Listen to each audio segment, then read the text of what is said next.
Good morning, students. Our today's topic is mechanism of breathing.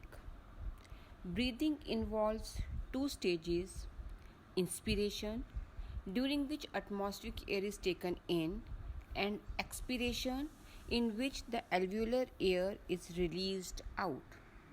The movement of air into and out of the lungs is carried out by creating a pressure gradient between the lungs and the atmosphere. So, during the process of breathing, air is taken in and thrown out also. Inspiration can occur if the pressure within the lungs is less than the atmospheric pressure. During inspiration, outside atmospheric pressure is more and inside the lung the pressure is less. So the movement of air is from higher pressure towards the lower pressure. That is a negative pressure in the lungs with respect to atmospheric pressure. Similarly, expiration takes place when the intrapulmonary pressure is higher than the atmospheric pressure. During expiration, inside the lungs the pressure is more, but outside the atmospheric pressure is less, so air is blown out from the lungs. The diaphragm and a specialized set of muscles, external and intercostal between the ribs, help in generation of such gradient. So this pressure is created with the help of the movement of muscles and diaphragms. These intercostal muscles are present between the ribs. They help in the movement of the ribs. Similarly, diaphragm also increases or decreases the volume inside the lungs. Inspiration is initiated by the contraction of diaphragm, which increases the volume of thoracic chamber in the anterior-posterior axis. Anterior side is towards the mouth and posterior side is towards the diaphragm in our body. Upper part is anterior and the lower part is posterior.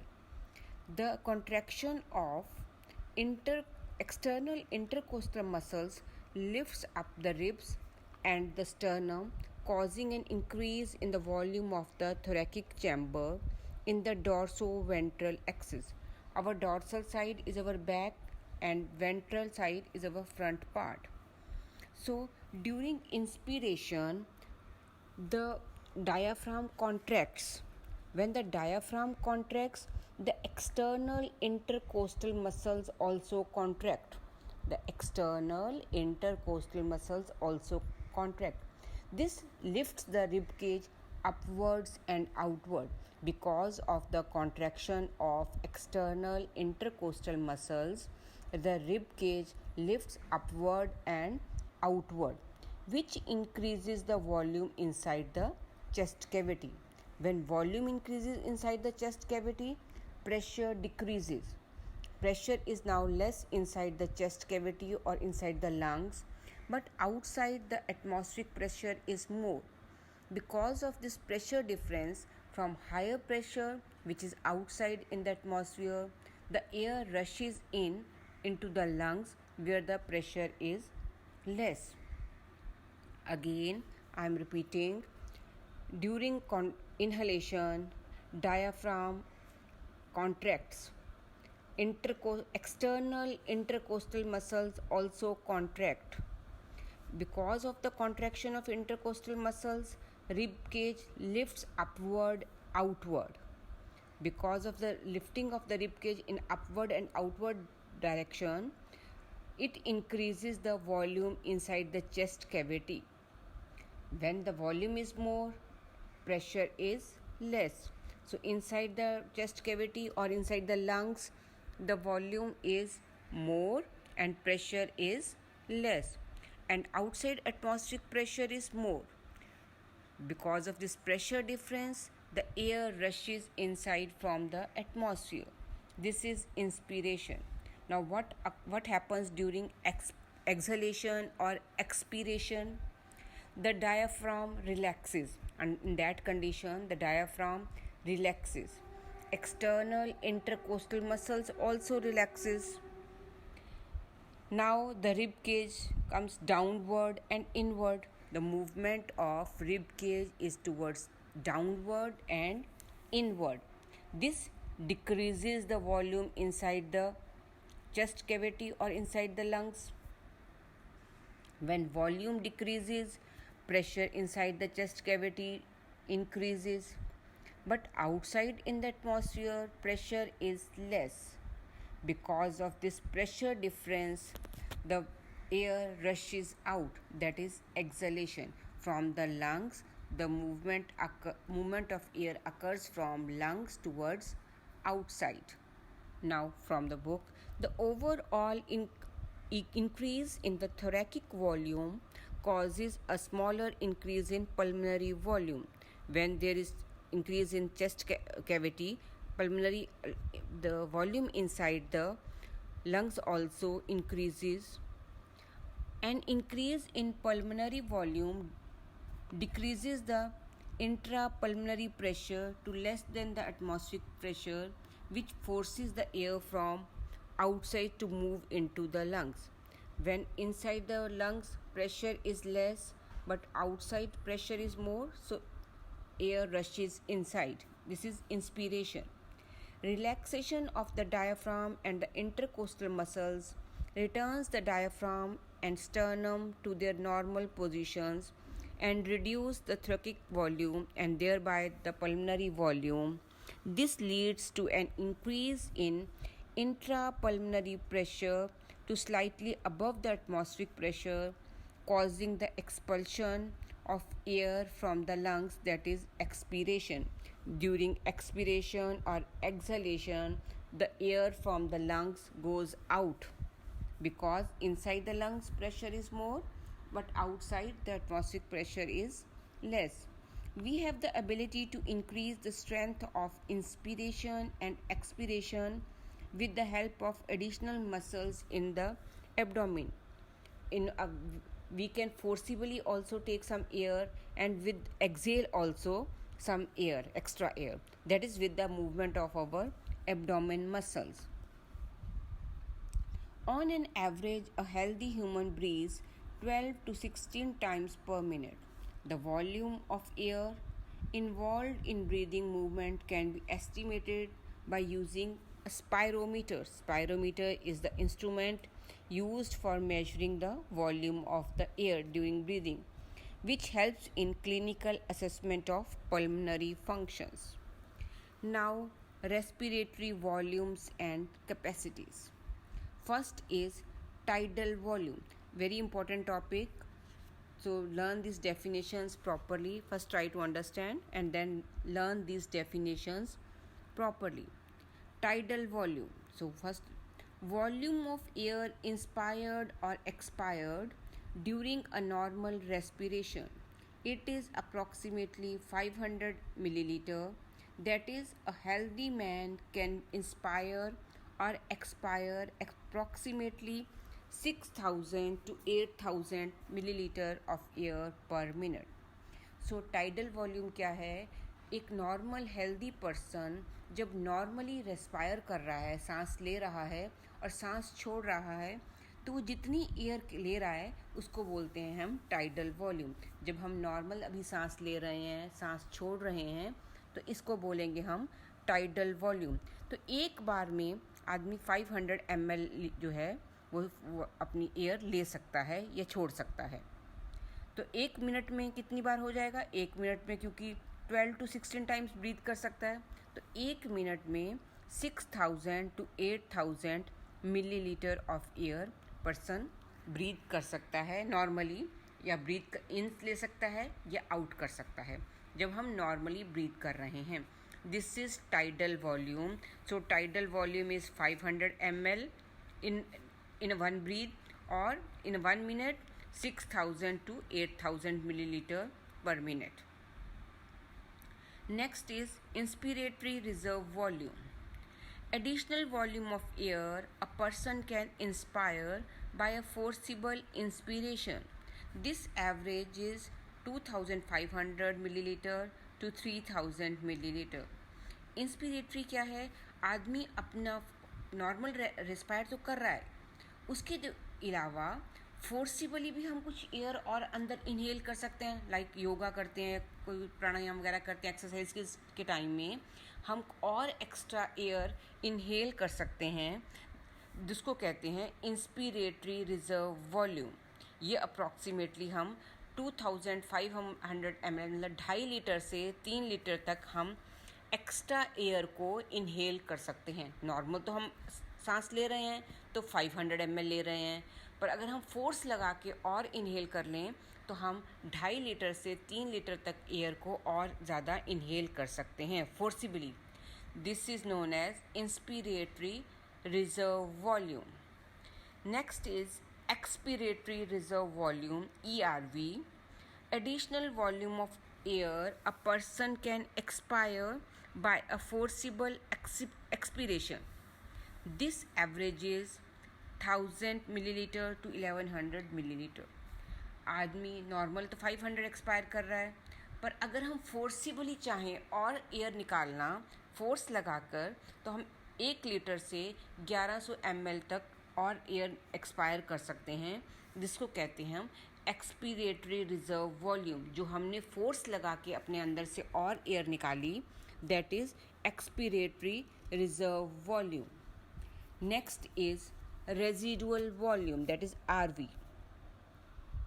Volume of air remaining in the lungs even after forcible expiration.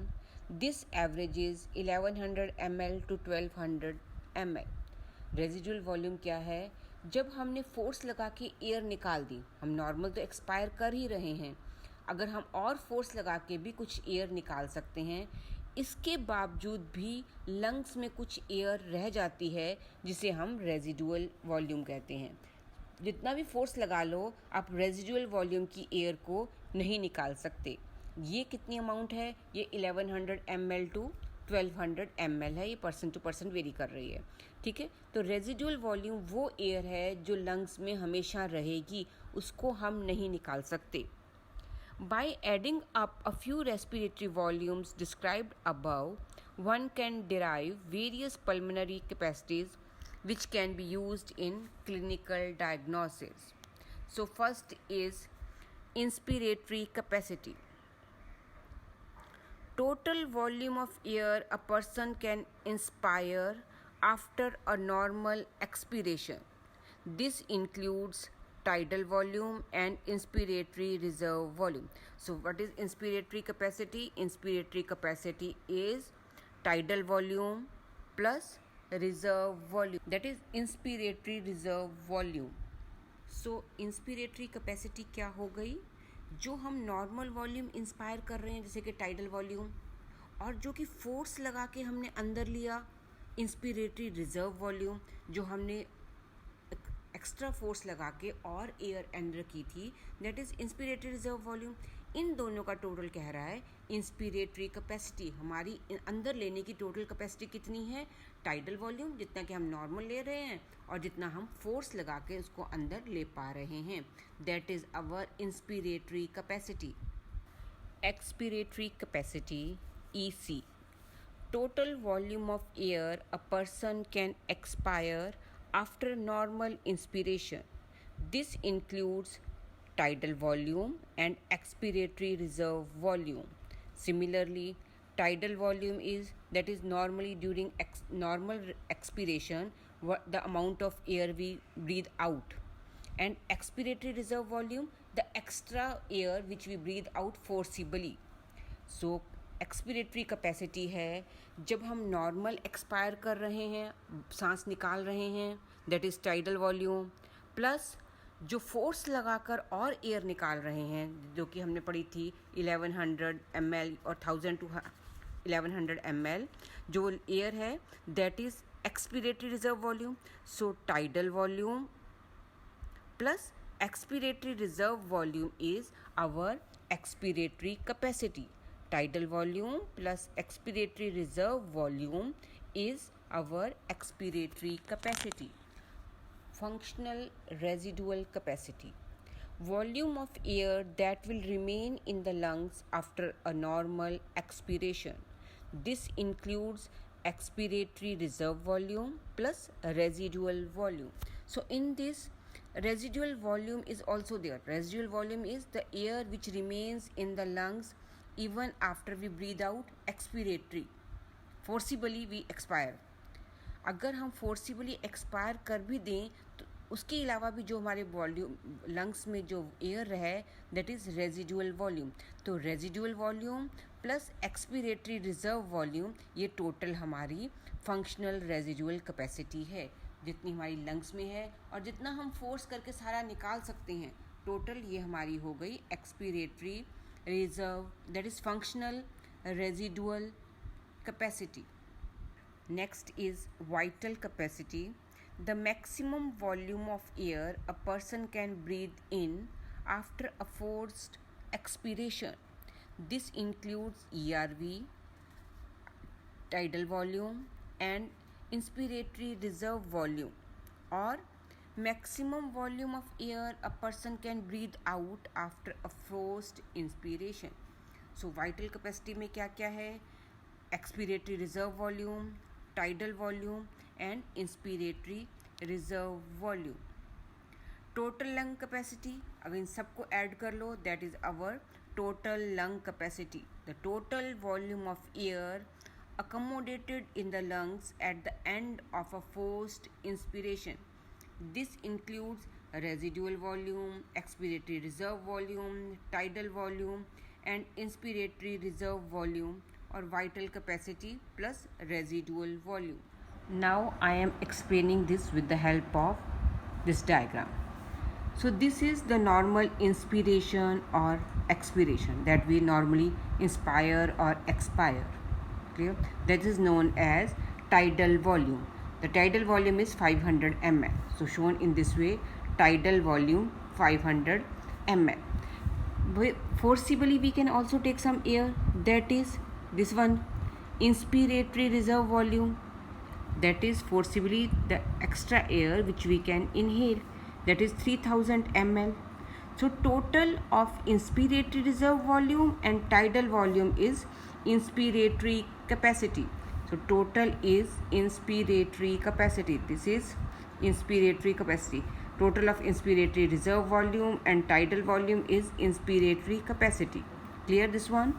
Now forcibly expiration, this is the maximum we can exhale out.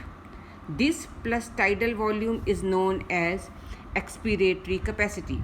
This is expiratory reserve volume plus tidal volume, that together is known as expiratory capacity, that you have already studied. Now what is functional residual capacity? Functional residual capacity, FRC.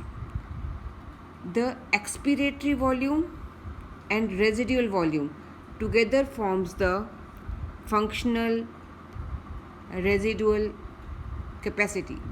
Expiratory reserve plus residual volume together known as functional residual capacity.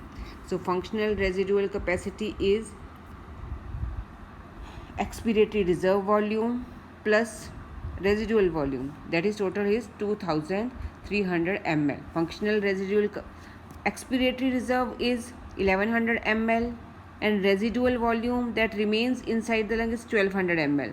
So total is 2300 ml functional residual capacity. Clear? Because this much air remains in the lungs for the exchange of gases in the alveoli. जितना forcibly हमने Excel कर रह सकते हैं और जितना उसके अंदर रह गया लंग्स में, वही वॉल्यूम है टोटल एयर का जो हमारे अंदर फंक्शनली वर्क कर रहा है. Functional residual capacity. The vital capacity. Vital capacity क्या है? Inspiratory reserve volume plus tidal volume plus expiratory reserve volume all together forms vital capacity. So vital capacity is inspiratory reserve volume, tidal volume plus expiratory reserve volume. It comes out to be 4600 ml. That is the vital capacity. What is the total lung capacity? Consider all. inspiratory reserve volume, that is inspiratory capacity. Then comes tidal volume, expiratory reserve volume, residual, means all together that is the total lung capacity.